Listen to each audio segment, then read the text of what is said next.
brother. What you gonna do, brother? Oh, yeah. Are you ready? Hey, yo. And that's the bottom line. Shut that control into a nosedive. Woo! Well, all I can say is someone's been eating their vitamins and saying their prayers. Life sucks, and then you die. Strategy my Oklahoma ass. You're next. What? Oh, that's the Goldberg taking it out. Goldberg just feared the rock. That's cheap, plain and simple. Rest in peace. Welcome to the JM Report. I'm your host, IAmGoodOlJM, coming to you from JM Studios from Tampa, Florida, birthplace of pro wrestling. And before I begin, just want to take a quick, make a quick announcement and apologize for not having any recent episodes for the past couple of weeks. Apparently, I had some technical issues with the audio, and between computer apps and ports on the PC itself, among other things, just caused quite a mess. And the more I tried, seemingly the worse things gotten. Looks like for now anyway, all the bugs seem to be cleared out, even though I might need some more maintenance work on my PC tower. But that would be for a later time. But for now, I'm going to try to catch up here. And I guess in hindsight, if I literally was sleeping under a rock and come out only to find that at least the world from pro wrestling has literally been turned upside down. And of course, I'm referring to the movement of hashtag speaking out, where over 40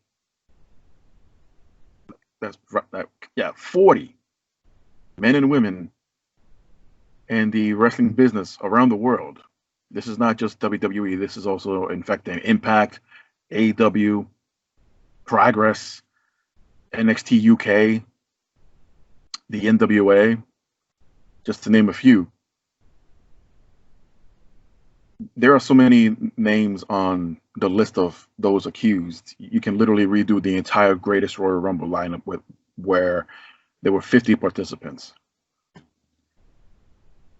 I'm not going to get into all the names. I'm not going to get into all the accusations because they are pretty damning. But they stand pretty much from physical assault, abuse, sexual assault, rape, and all points in between. It does not look good. And some of these names on this long list that have been piling up for the past couple of weeks or so, for all we know, this is not over. And from one story, from one accusation, there might come another one, and another name might be dropped. But the respective companies have been taking actions. One unfortunate soul that didn't really see his time in court, so to speak, other than just being released from the WWE, and that being gentleman Jack Gallagher. In the wake of the accusations, he was immediately terminated and erased from WWE.com. He wasn't even placed in the section once they drop your I guess regular website or your web page profile. They would usually send it over to the alumni page. I can't talk now. But that wasn't the case for Gallagher. He's been Chris Benoit, and as if he never existed. For reasons that are understanding, but I'm under the impression that he was yet to prove his innocence. Now, maybe there was some private conversation, and I've checked my sources. There wasn't any update on Jack Gallagher that I came across as to why exactly WWE just immediately went to that decision without holding off to see if anything was proven as fact as far as the accusations goes from the alleged victims. So, best I could tell, and this is just an assumption, there might have been a private conversation between Gallagher and those higher ups in WWE. Gallagher might have said, again, I allege this. He might have said something that could hold some weight to the accusations, and that was more than enough to hear and led to his termination. I could be completely wrong, and until proven otherwise, I'll stand corrected. But everyone else has either been indefinitely suspended, which, yes, in hindsight means the same thing, or just not do business with either individual moving forward from said company that they were working with or been on a contract with. And the names, it's a who's list, especially of recent superstars, talent that's been working their way up through their respective rosters. Names probably a lot of us have never heard of, but if you not know what company they used to work for, then yeah, names might have slipped through the cracks. But from Jim Cornette, Matt Riddle, Velveteen Dream, which is probably one of the biggest shocks on the list, Austin Theory, who's having a tremendous run on the Raw roster, just might have to be quietly removed moving forward in the storylines, which I'll get into a little bit later when it comes to WWE moving forward with the TV tapings, because there's a whole other issue going on over there. Marty Scurll, David Starr, Sammy Guevara, Will Ospreay, Aaron Epic, Kurt White, Jimmy Havoc, Dave Lagana, vice president of the NWA, who had to resign, Jordan Devlin, the now former NXT Cruiserweight champion. One of the most recent ones is Legado from NXT UK. James Ellsworth. That one was like, what? Even well, should anyone be really surprised that Joey Ryan's on this list? I mean, I don't know the man on a personal level, obviously, but whether you found it entertaining, whether you found it hilarious, I never took his gimmick as entertaining in any kind of way. I said my piece about that. Also, one of the most recent names to be dropped out, practically the entire family of Paige over in the UK, the entire Knight family have been accused of abuse and assault, but allegedly. So, what now? As I mentioned, there's so many names, and that's the ones I mentioned were just the tip of the iceberg. A lot of the respective companies took action, whether they, in Jack Gallagher's case, as I mentioned, terminated completely, or others just cut ties entirely. Many have, matter of fact, everyone that's been accused will put out statements, the majority, and deny everything. And yeah, there are attorneys involved, not in all the cases yet, speaking on their behalves, that some of these alleged victims steal from stalking, cyberbullying, years of constant messaging and texting through social media, and have restraining orders, and some of them alleged victims breaking that and still reach out to the accused. So it's a mixed bag as far as record, because right now it's a argument between he said, she said, and everything hopefully will be straightened out really soon. And a hell of a time to be accused of anything at this point, especially when your job's on the line. If you think about it, besides the top companies that do have TV time, that do have more than one show on cable or just basic television anywhere around the world. There aren't too many independent companies running business right now. Maybe a handful. Matter of fact, one of the very few that just started to reopen its doors was WXW out in Mineola, Florida, and they just had their first show in 4 months. As far as the audience, they had a pretty decent audience.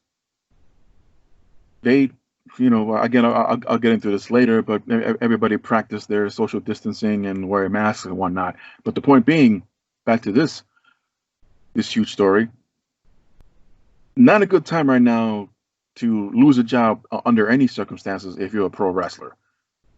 If none of the other big companies are even remotely interested in you, and you think, okay, maybe I'll get picked up by some smaller independent company, and they're probably working out in a state that doesn't have any open for business type of events going on,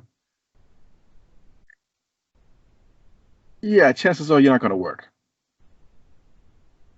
If you have a day job, 9 to 5, great. But if your sole income is only based on your pro wrestling career, on a weekend basis or on a bi-weekly basis or whatever the schedule is, then again, not a good time to be losing your job. What's even worse, if you lose your job and any of these accusations are proven to be fact, you're not going to get hired at all. No one will touch you with a 10-foot ring post. So then what? Paige, as I mentioned, her family was or is accused, and she's standing by her family. She supports them, and obviously I'm not an attorney. I'm not a counselor of any kind.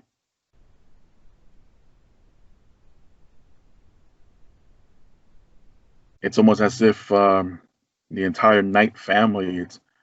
I I don't want to say they're cursed or anything. That'd be really selfish of me to say, even though I just said it. But I'm just again just pointing out what's more or less happening. But okay, put it this way: a few years ago, Fighting with My Family came out, movie based on Paige's career into pro wrestling. And just before the release into theaters, at the time she was dating Alberto El Patron. And there was an audio file that was shared online through social media of a verbal and possible physical assault at the at the Orlando International Airport. Police got involved. Some of the spectators were involved, at least verbally, try to break up and intervene in the altercation. Paige was heard crying her eyes out in the background, basically pointing out that that relationship wasn't healthy, and clearly it wasn't. Cooler heads prevailed. They broke up, and thankfully, as far as the film was concerned, it did not affect its impact. It didn't affect the ticket sale, box office. I mean, critics are critics, but I think any wrestling fan would have enjoyed watching it. It's a bit different, a bit well, it's completely different from the documentary that it's based on, but it follows the same point of view. The main point of the story about Paige getting to the WWE. Move forward to now, 2020. This time is the entire Paige family. And keep in mind, Paige herself is not being accused of anything. Just her parents and her brother, former or current students of their wrestling school out in the UK. And a lot of the attention seems to be on the mother herself, Soraya Knight. Even though she denied everything, and she also announced her departure from pro wrestling entirely after the fact. And it's just shameful. Even worse so if not only this story, but if any of these stories are found to be fact, if any of these accused are found to be guilty, I'll just say right now, if they are, any of them, what a piece of shit. In some cases, pieces of shit. The one about Velveteen Dream, well,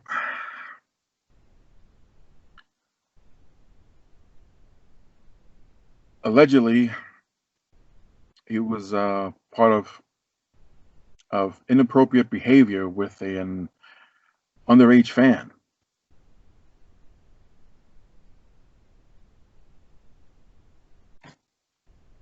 It's also noteworthy to point out that Velveteen Dream was involved in a car accident a little more than 24 hours ago and was just released from the hospital,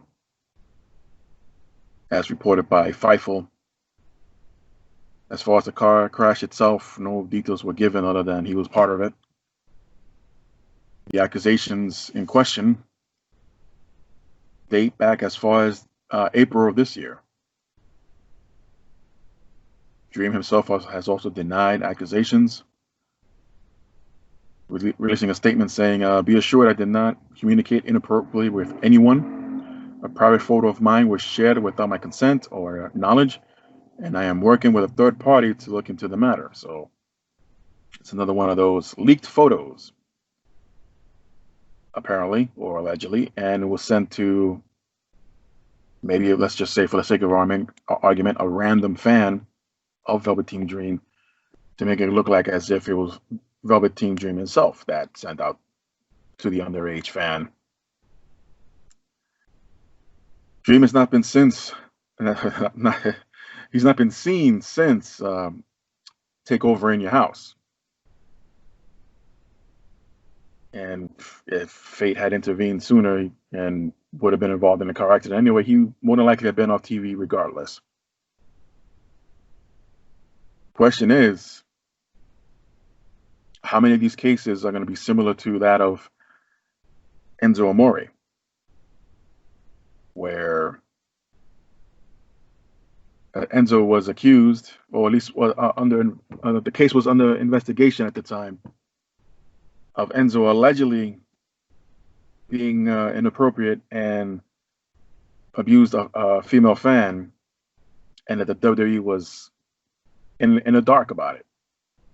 Once it resurfaced and hit social media, and I believe Enzo was the Cruiserweight champion at the time. Not a good look. It was definitely not a good look at all for either side. For Enzo, it was worse.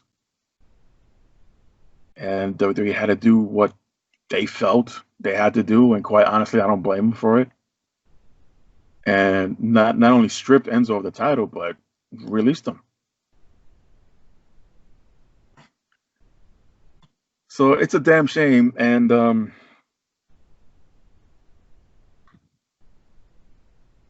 if you want to share your thoughts about this, go ahead and comment. But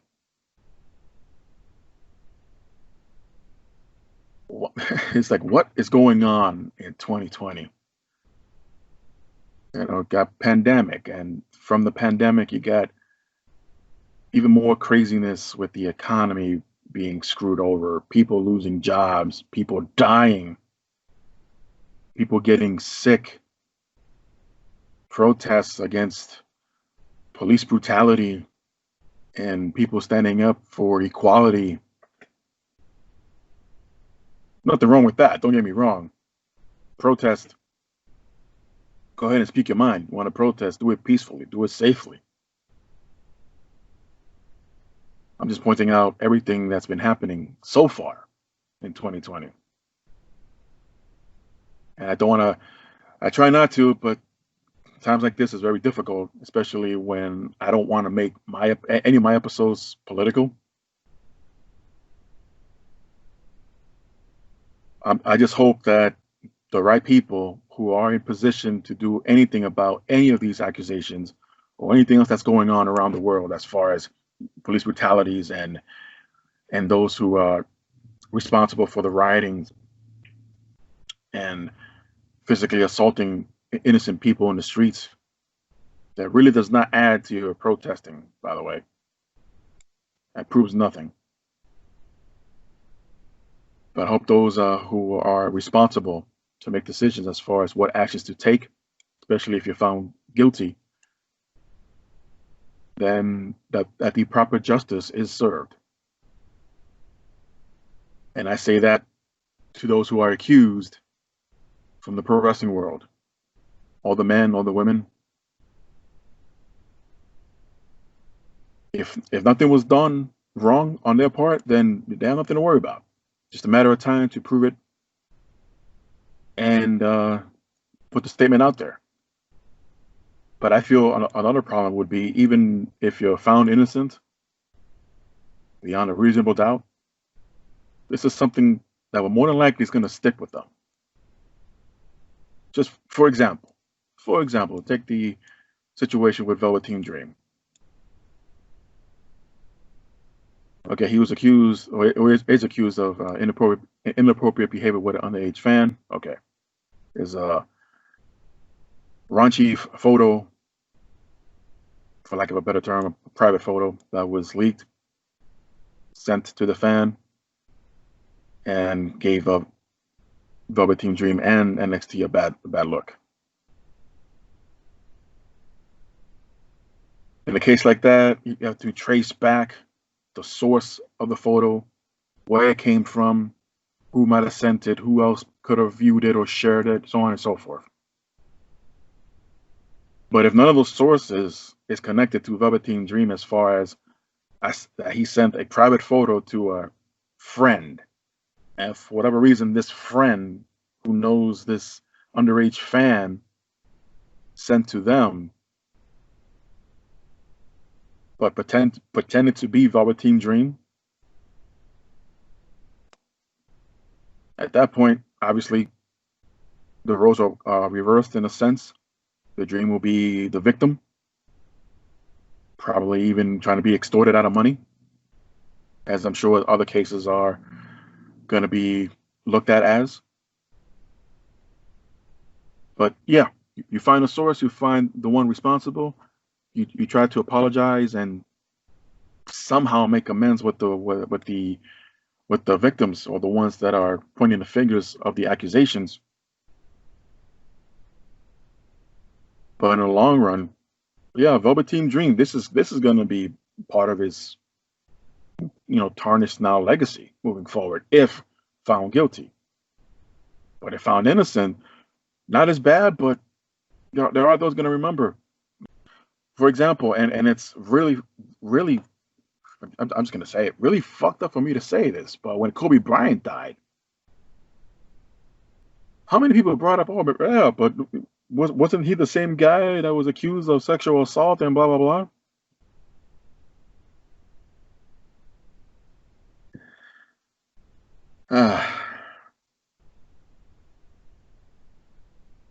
It's going to be the same thing, more than likely, with any sport athlete, any sports celebrity, I should say.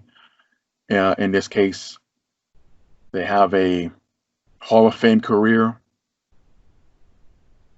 most points, most hits, most tackles, longest run, or whatever statistic they hold the record for.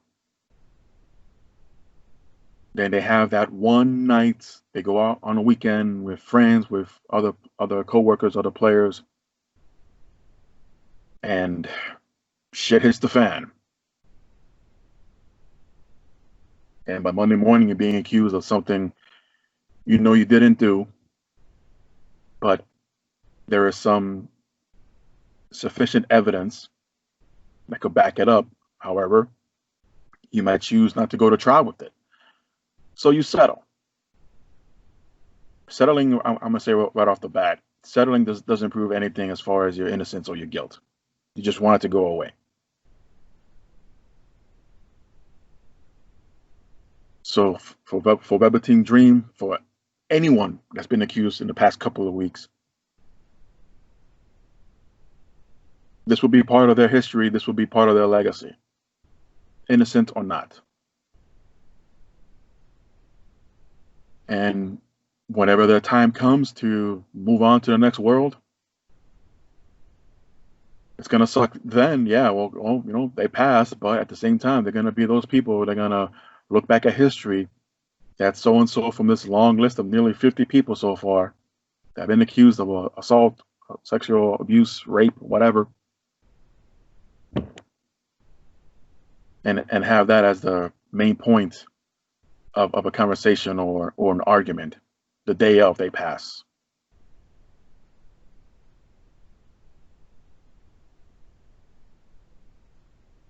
So I'm going to try to move on from this. There's so many names. For their sake, I hope none of it's true. I hope, but that's the fan in me. But in reality, as a human being, and I said it earlier, if any of this is found to be true,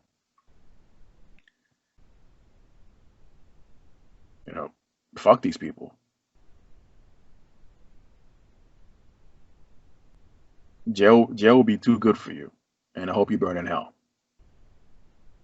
for these alleged accusations, and if you're found guilty.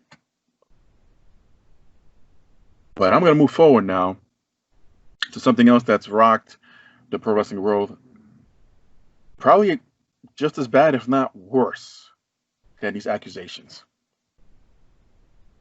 COVID-19 has come back for a second wave, and it was predicted by experts. Many chose to ignore it.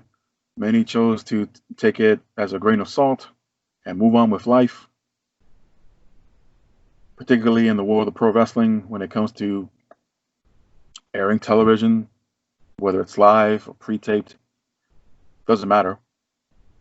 You're still going to be surrounded by several other people, whether they're playing the audience, whether they are the in-ring talent, the announcers, the backstage interviewers. COVID-19 has hit WWE. At first, it was explained as about a dozen WWE employees / talent have tested positive. And it wasn't during the week would go by and a number of the individuals who have tested positive would come forward and announce that, yeah, it was me. And one of the first ones was Renee Young. So also early in the week, it was announced that Jon Moxley, AEW World Champion, was not going to appear on this week's AEW Dynamite, and that his title match with Brian Cage at Fyter Fest, which is this coming Wednesday and the following Wednesday, it's a 2-night episode show, his title defense will be, or is in question. So at first it was given the reason for Moxley not to appear was for concerns. Not being too specific, of course, we still have HIPAA, we have privacy laws. And in the middle of the week, Renee Young came out and said that she tested positive. And of course, Renee Young and Jon Moxley, for those who don't know, are married. And the concern and fear was that Moxley might have been exposed as well without knowing. Now, Moxley is yet to comment whether he is or not. So we're going to assume that he's not exposed to the virus, but Mrs. Moxley is. So now Moxley has to be quarantined, and Renee Young has to stay home, not only to be quarantined, but hopefully to feel better again and overcome this. Adam Pearce, another on-air talent, came forward and said that he was exposed and tested positive. Caleb Braxton tested positive. So what now?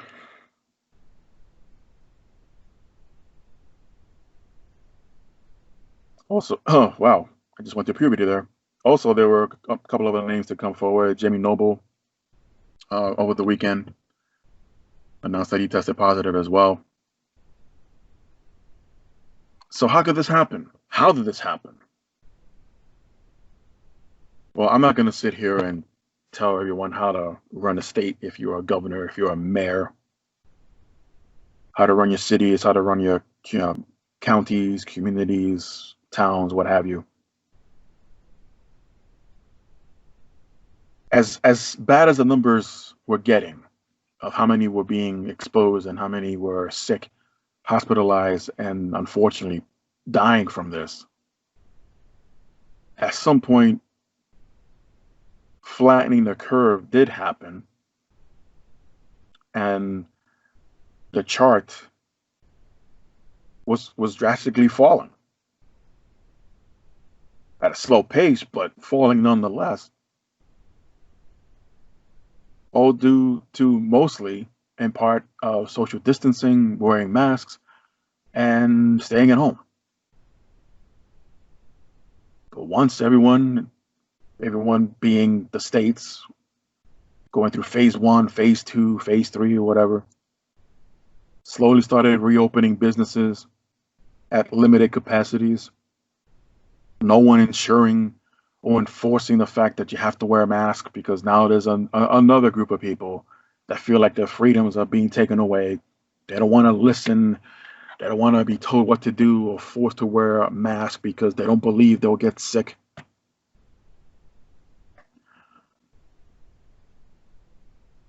First of all, you're a hypocrite if you believe that. Why is it that the numbers have doubled, if not more so, than the first time around? And here we are about 4 months later, it's gotten worse. Where at one point, New York seemed to be ground zero, no pun intended, where the numbers were just not even exaggerating, going high every day. Thousands, hundreds every day being hospitalized. And more than half of them would unfortunately lose their lives. They shut down. Businesses were closed. Curve flattened a little bit. Stay home. There were curfews. Okay, let's try slowly reopening again. Here in Florida was the complete opposite. Florida was one of the last, if not the last state to shut down completely. And of course, having to be the first, it was, I guess, Florida had to be the first in something to reopen. Phase 1, reopen bars, restaurants at 50% capacity. Less than 2 weeks was phase 2. Apparently because there weren't too many positive COVID-19 individuals that were reported, that we know of. There could have been more than that. And what happens? Phase 2, reopen more businesses, increase the population, or increase the 50% capacity to about 75%, closer to 100. And then came Memorial Day weekend.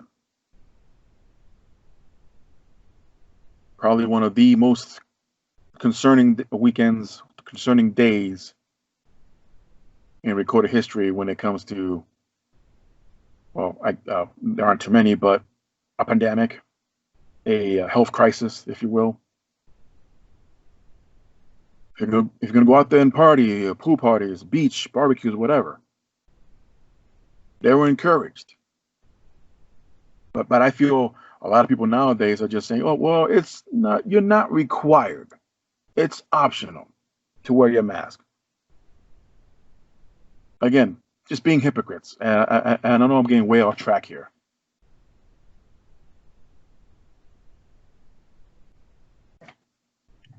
Point of all this is the numbers have gone back up. People are not doing what they're supposed to be doing. Now they're protesting whether or not we should have a freedom or the right not to wear masks. Well, do you, boo-boo. Me personally, I'm gonna cover up every possible pore if I can on my body, not to have that freaking thing enter and then be sick for at least for the next couple of weeks, and hopefully not get any worse than that as far as my conditioning goes. But as far as WWE, a quote essential business, at least one of the wrestling businesses,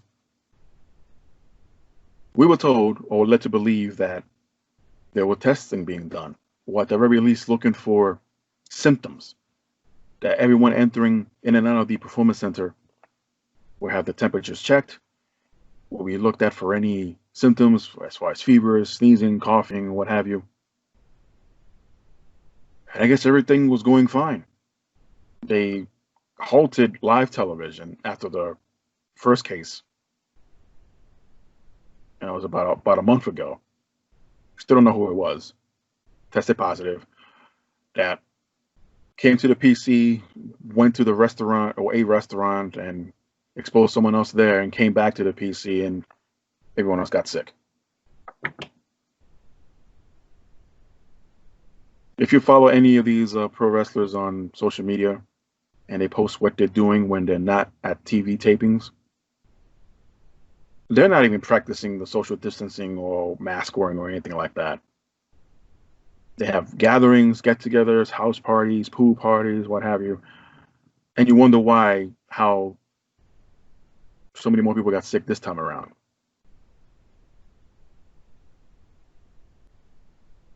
So now they're doing testing, actual coronavirus testing, besides the temperatures, besides symptoms, and they'll wait for the results. Unfortunately, my understanding is, and there are multiple sources and there are multiple reports about this, of the COVID-19 testing. Not all of them are accurate as far as it's not as simple as a pregnancy test, for example, whether you are or aren't, but even those can have false negatives, false positives, just like a COVID-19 test would have. They can have a false positive and have to take another one because the test you took the first time, not so much that was inaccurate, but the test wasn't working properly.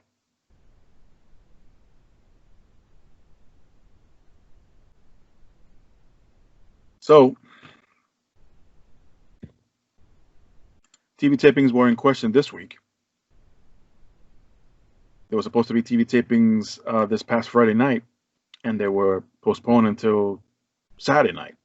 Matter of fact, today being June 27th, 2020. And if you noticed last night's episode of SmackDown, there were people, quote, fans in the audience, NXT members, wearing masks. Not all of them, but they were wearing masks. Bravo, I guess. This is what it took for you guys to finally wake up. Rumor has it that it's been the producers of WWE television, what's his face, Kevin Dunn, who's supposedly did not allow anyone to wear masks for the sake of television. That it wouldn't be a good look, not the right thing to do. Well, I guess he's an expert now on that, considering how his TV production and directing goes, and well, that's something else he sucks in. But there was an email that was, well, some people say it was leaked, others say it was intentionally put out there. But there's a long email. I'll try to get through it in one fell swoop. But it basically describes the environment inside of WWE right before and during the reports of talent and backstage personnel is being exposed and testing positive for the virus. The name on the email has been blacked out. It is on social media if you want to find it yourself. But again, this does not paint a good picture for the WWE. So the email goes as follows. Now that WWE has more talent and staffers starting to test positive, we've been informed by talent relations not to discuss our illness with anyone besides those we may live with that need to know, but we are forbidden to tell anyone else, nor can we come out publicly to make any statements. It was stressed by WWE we take care of any medical treatments should we need them. So, there's a plus point for WWE. In the same breath, it was made clear the company would handle the PR, and only those that needed to know about our conditions would have, as HIPAA laws would prevent them from making our names public. While I appreciate WWE's assistance helping those during these unprecedented times, WWE has put us in this position in the first place. They continue to tape multiple shows a day that averaging 10 to 12 hours plus for at least 2, sometimes 3 days in a row. Those in the audience are kept in an air-conditioned tent away from the active talent and staff that they are housed in other sets of tents on the PC property. Most people were not tested until last week, as we were told they didn't believe the validity of some of the testing being done. They figured that they would have done their own so-called testing, which included temperature checks and a medical evaluation form, but no testing for COVID-19. Look where it got them now. So I'm going to pause there for a second, because there's at least 2 more paragraphs to read. So I mentioned earlier when wrestling in Florida was considered an essential business. And one of the statements put out by WWE in particular, that they were taking necessary steps to make sure something like this does not happen. Like I said, they're taking the temperatures, looking for symptoms. I guess at some point, according to this email, all of that just stopped. And assume the worst was past them. No one else is going to get sick. Everybody's fine. Assuming everybody's doing what they're supposed to be doing when they're not in the PC, or at least scheduled to be in a PC because TV tapings.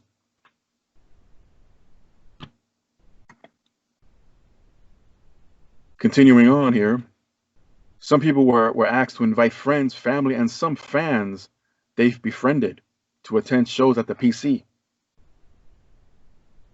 How do you think they feel now? That's a good question. Knowing potentially that they put those they regarded as close to them in harm's way. And yes, it was true that Kevin Dunn did not allow fans to wear masks and made a scene twice over the PA not to wear masks.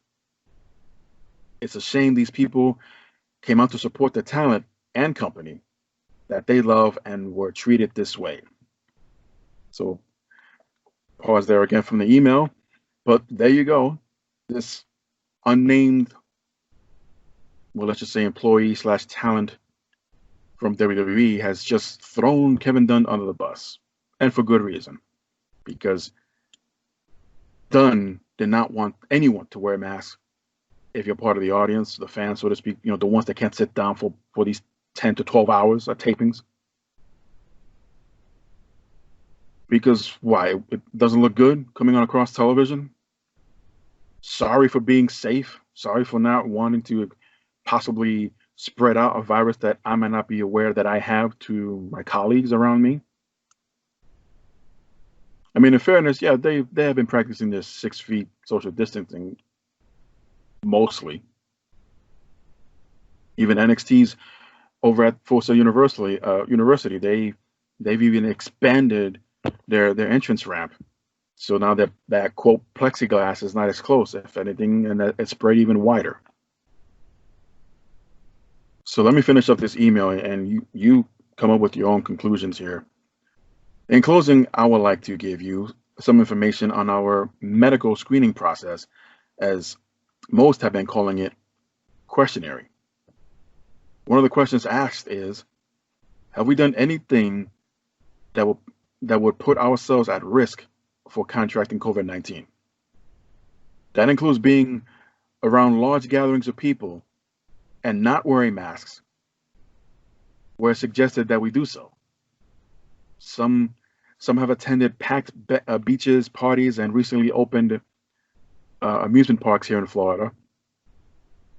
They know better than to post pictures of their social media on their social media accounts, as they shouldn't be attending those locations in the first place. They will talk about where they've gone, but won't mention it when it comes to time to be screened. It's very unfortunate that WWE puts business first and the health and safety of everyone else second. We will come together. I cannot say the same thing about WWE management. The train is not only off the tracks, but has gone over the cliff in a blaze of glory. That email in itself is damning to WWE. And I tried to mention it last week for my episode before I had those audio difficulties. That, yeah, you do see on social media, you do see a lot of these wrestlers, AEW included, that they will go to lounges, restaurants, bars, beaches, barbecues, wherever. Have a decent amount of people there. And by decent amount, I'll say about a dozen or more. You don't see anyone practicing social distancing. You don't see anybody wearing masks. So in this case of WWE, you go back to work. Everybody's supposedly being tested, temperatures taken, but you intentionally do not bring up the fact, oh, I had a lovely weekend. I just came back from fishing with my family or fishing with a group of friends, or a nice barbecue at a private property park or whatever.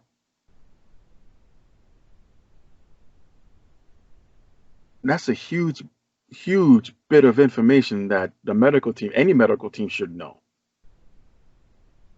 And they'll probably do more than just take your temperature.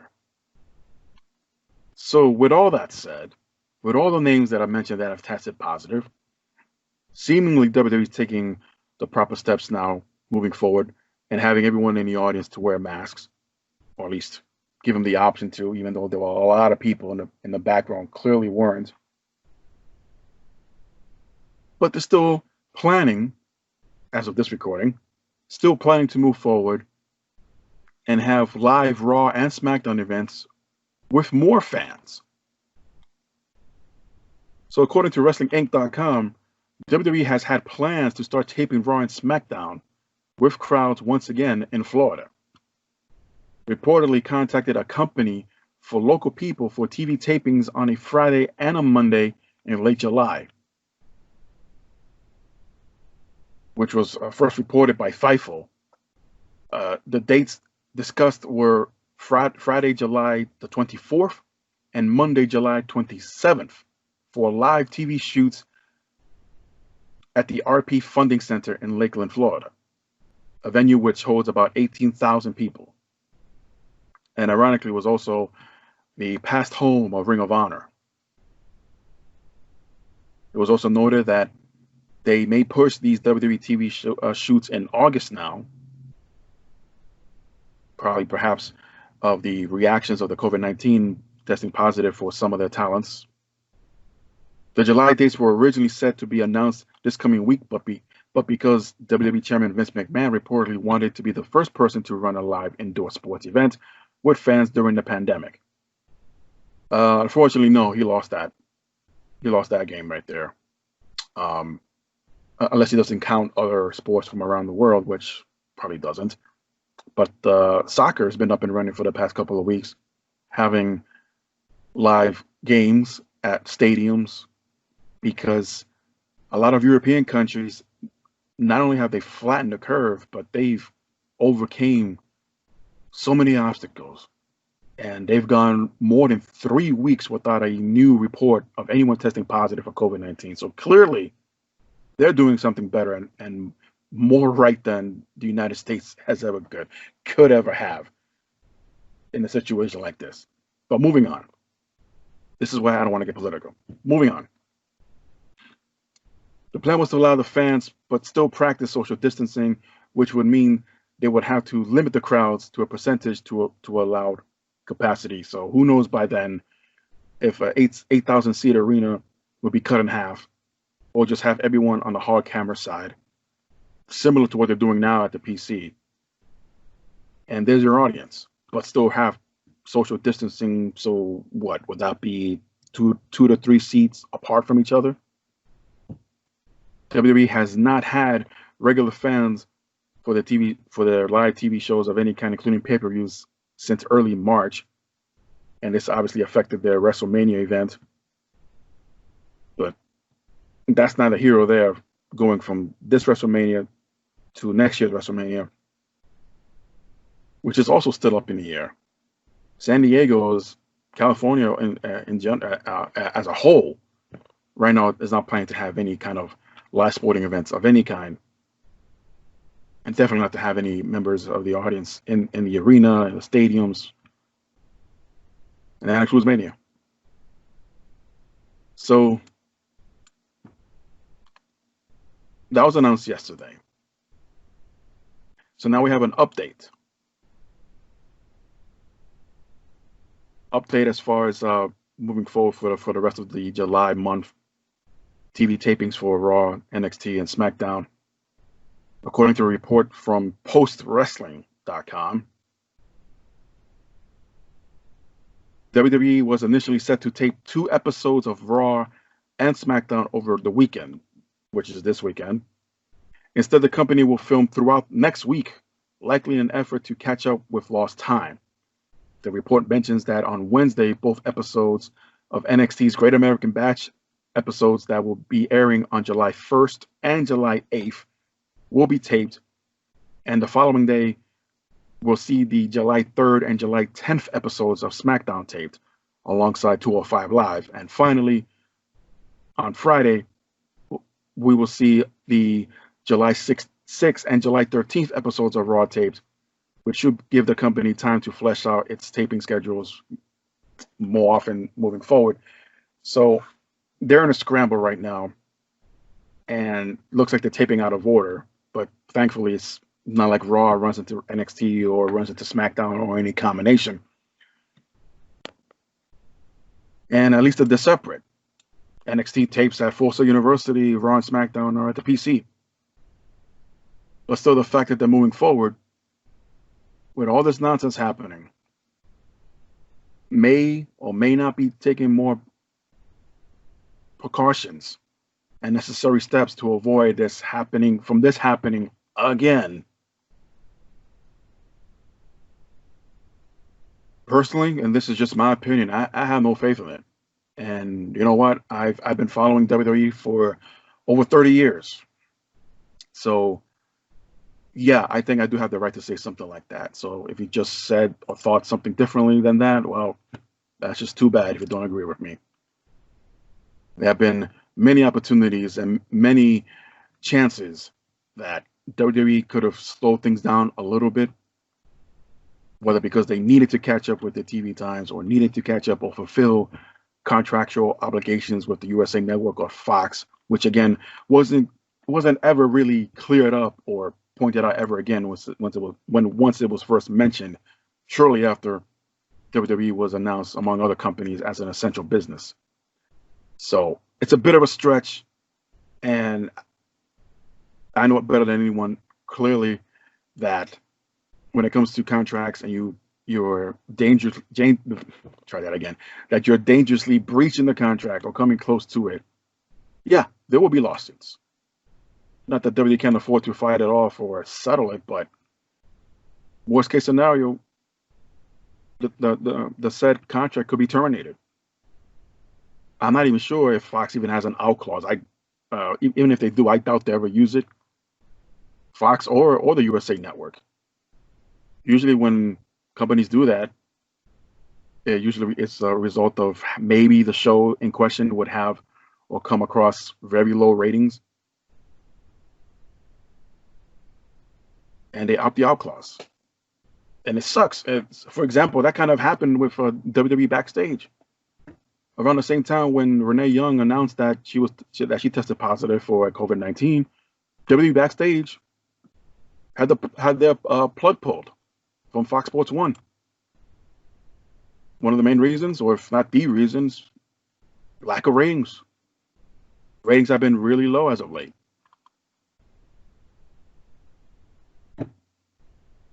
Personally, I don't have Fox Sports 1. I never came across any of the episodes. I am aware that once they couldn't have the shows at studios anymore in Los Angeles, everyone was basically at remote locations at their homes, and basically have like a Zoom or a Skype conversation, and there's your episode.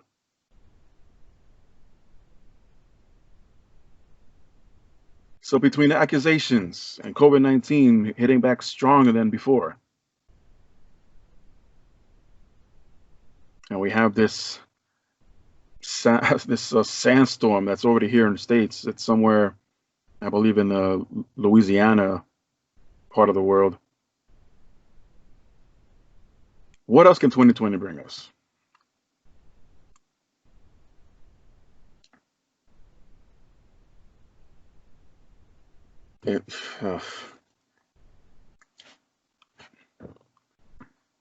It'll definitely make a hell of a story to tell for those who don't have kids yet. It'll definitely be a hell of a story to tell one day.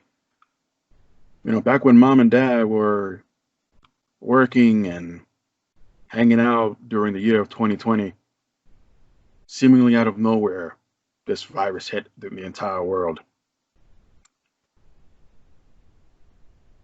And because I was a wrestling fan, this happened with the accusations. And then they also got hit with the COVID-19 because maybe not following, well, let's not face it, they weren't following any rules whatsoever. AEW talents also, many of them decided not to show up on this week's episode of AEW Dynamite. Practically the entire Fyter Fest card, which is still moving forward, by the way, this coming week for Dynamite, and the following week, part 2 of Fyter Fest, changing up the majority of the lineup, and they're still promoting it as all the titles will be on the line, even though Jon Moxley will be quarantined during this time period.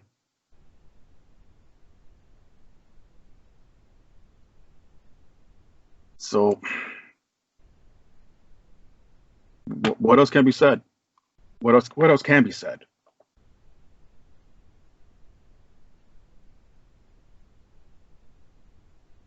I just choose right now not to get too personal with this nonsense, but I believe, especially out here, things happened way too fast, way too soon. A lot of people let their guard down and believe that things were better, we're getting in the clear. Because how the hell can you go from one of the lowest ranked states to have reported COVID-19 victims, and seemingly over a matter of few days became the number one? It was just a couple of days ago, 5,000. Not 5, not 500, not 50, 5,000 cases in one damn day.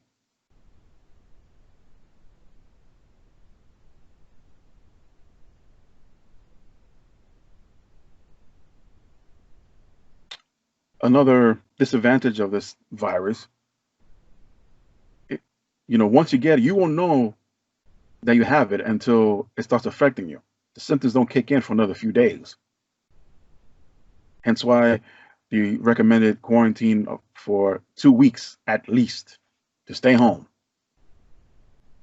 to see if it passes you by. And many forget one of the reasons to wear masks, period, is that this virus affects your lungs, it affects your throat. Basically anything that you use to breathe is affected.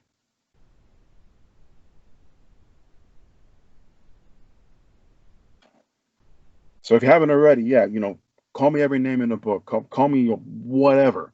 One of those people that are listening to the media. One of those people that are standing on whatever side of the line and chooses to wear a mask wherever I go into public, whether it's a supermarket or even just to outside the house to pick up my damn mail.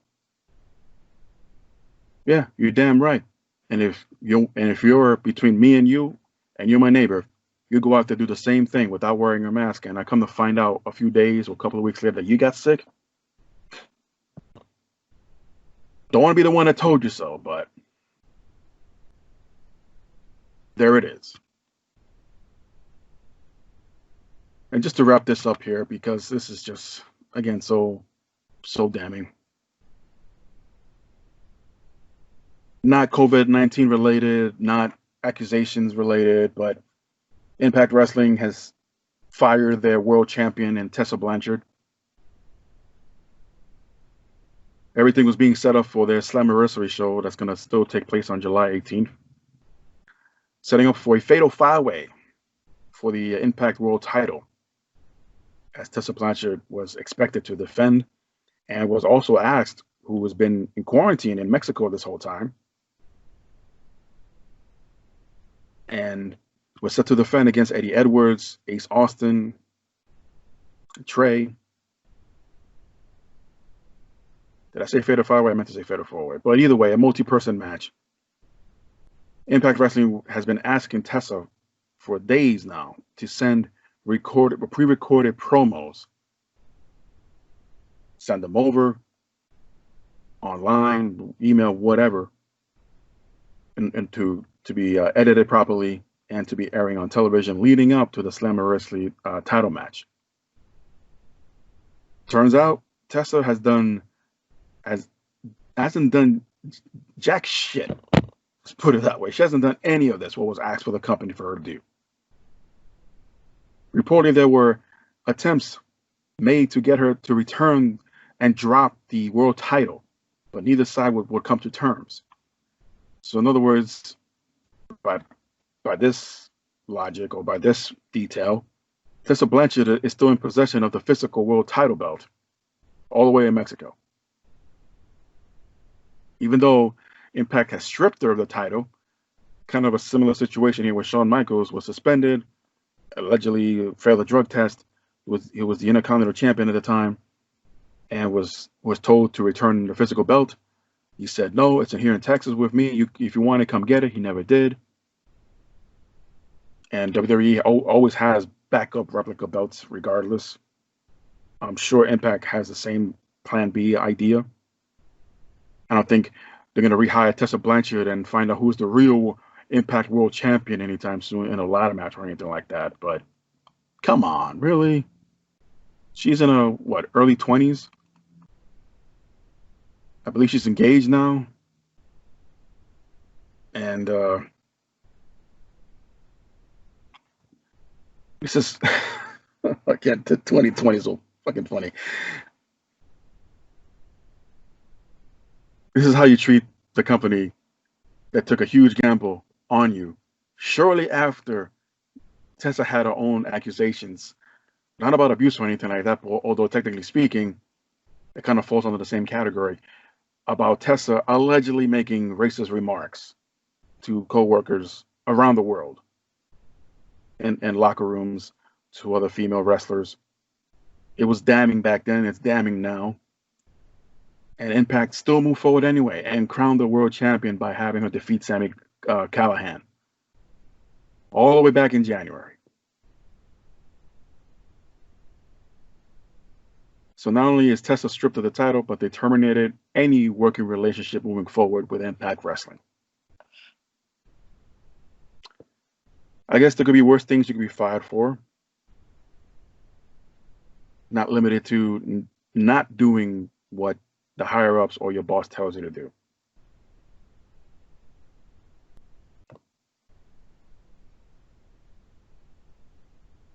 There weren't any there haven't been too many other happy stories to discuss or share here. I wish they were. Maybe in hindsight, in in my case, having the past couple of weeks being very difficult to put up a new episode of my Jan report here was a blessing in disguise. So I can report all of this nonsense to you in one fell swoop. And I'm aware I'm leaving out some details, and that's okay, because I'm sure at this point a lot of these stories have been beaten to the ground. Only difference is everyone's opinion.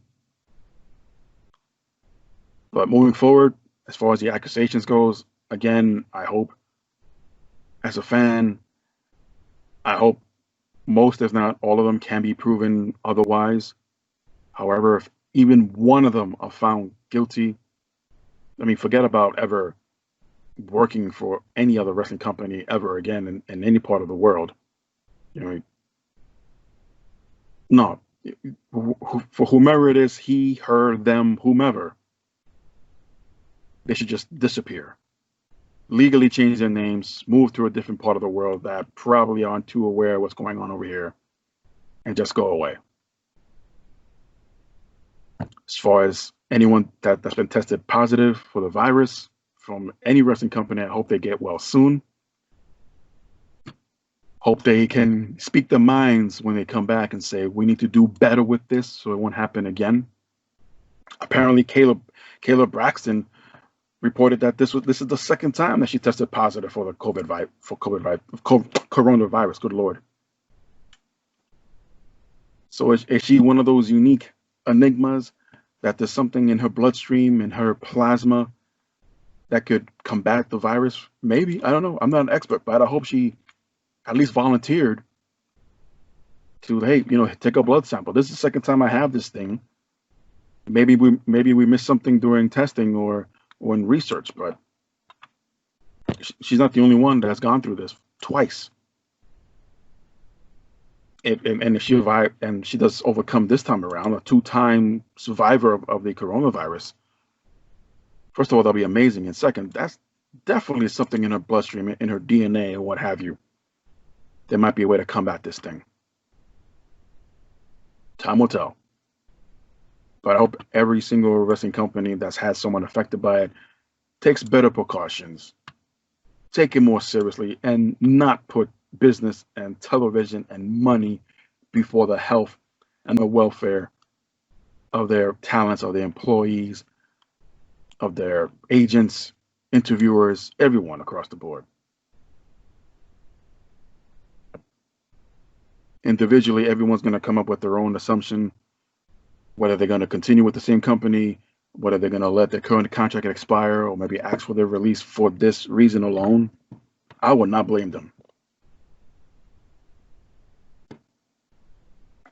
And, take the business elsewhere. And hopefully, in the case of WWE, they can wish them well in their future endeavors. So with that said, everyone, and I stressed it this time around, to be good, to behave, be safe, and be healthy. Until next time. I found the strength to open my eyes, leave it all behind.